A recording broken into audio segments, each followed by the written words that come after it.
Halo, assalamualaikum warahmatullahi wabarakatuh. Selamat datang kembali di channel Sebatik Kaktus. Jadi hari ini kita mau sharing pengalaman tentang cara menghilangkan kutu bato atau kutu perisai di tanaman kaktus kesayangan kita, teman-teman.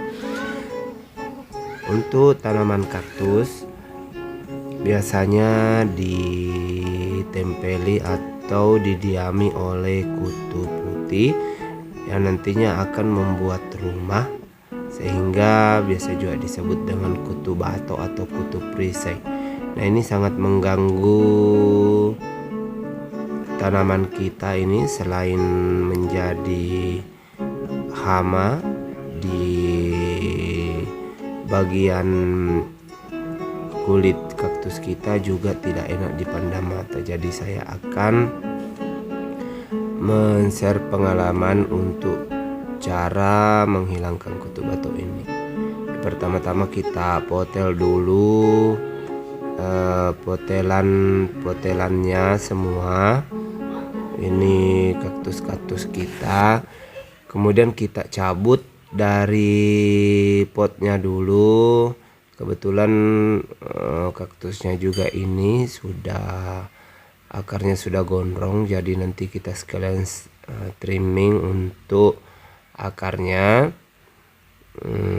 Kemudian nanti kita cuci dulu, kemudian kita keringkan akarnya. Kemudian nanti sebelum dibersihkan akarnya itu kita potong terlebih dahulu.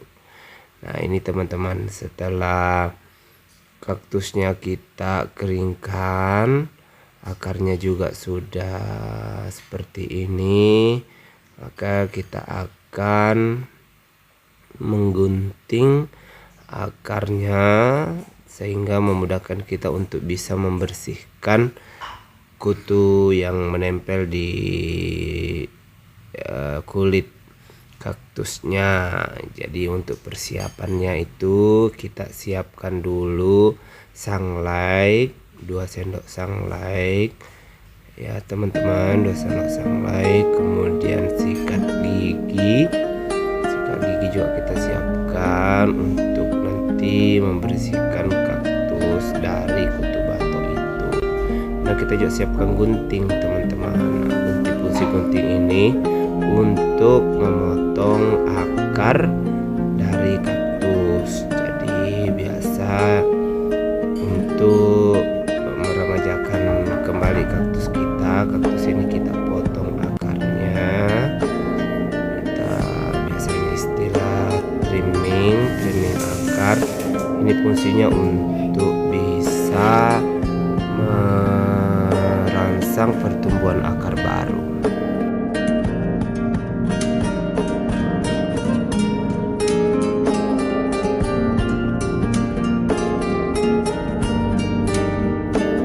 Ya, tentunya dengan memotong akar kaktus kita ini juga mempermudah untuk membersihkan kulit kaktus dari kutu bato yang menempel di sela-sela duri kaktus.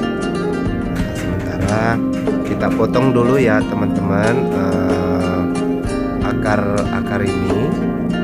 Akar kaktus kita ini tentunya dirapikan, jadi yang agak sedikit gondrong itu dipotong, dirapikan ya, jangan terlalu pendek dan juga tidak terlalu panjang. Kemudian kita aduk-aduk sunlightnya, kita basahi dulu kaktusnya, baru kita sikat secara perlahan-lahan. Usahakan semua kutu bato yang menempel di roots kaktus kita ini, baik itu di antara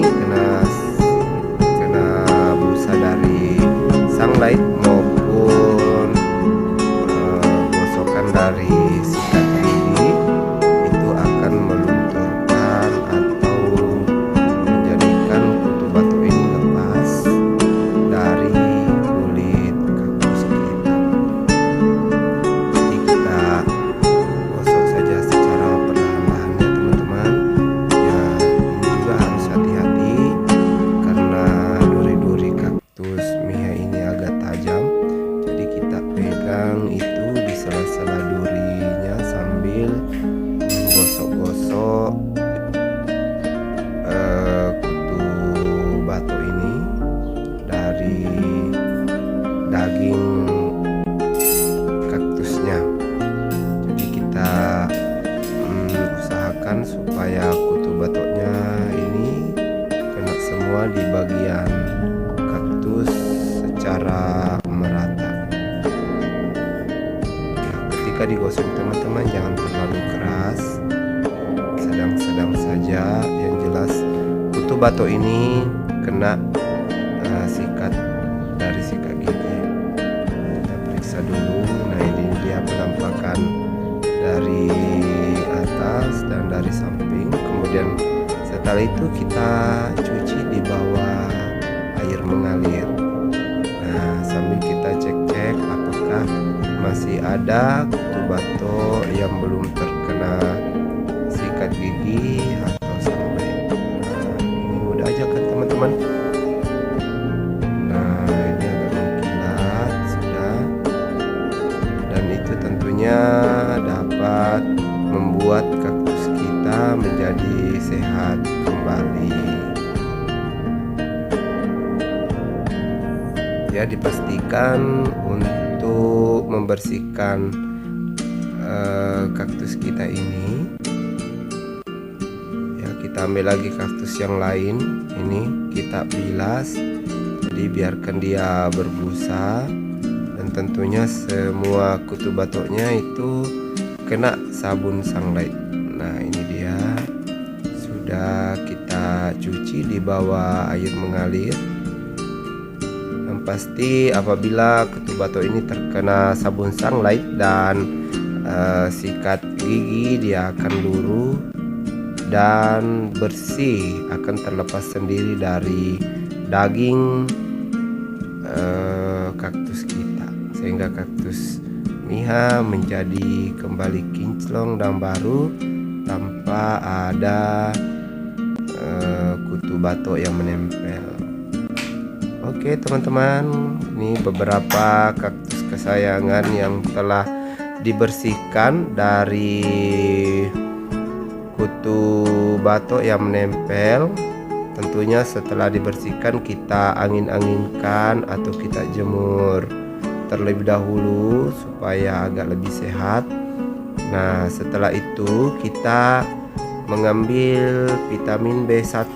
Nah, ini biasanya didapat di toko pertanian. Vitamin B1 itu ya kita berfungsi supaya kaktus tidak stres, merangsang pertumbuhan akar baru dan lain-lain.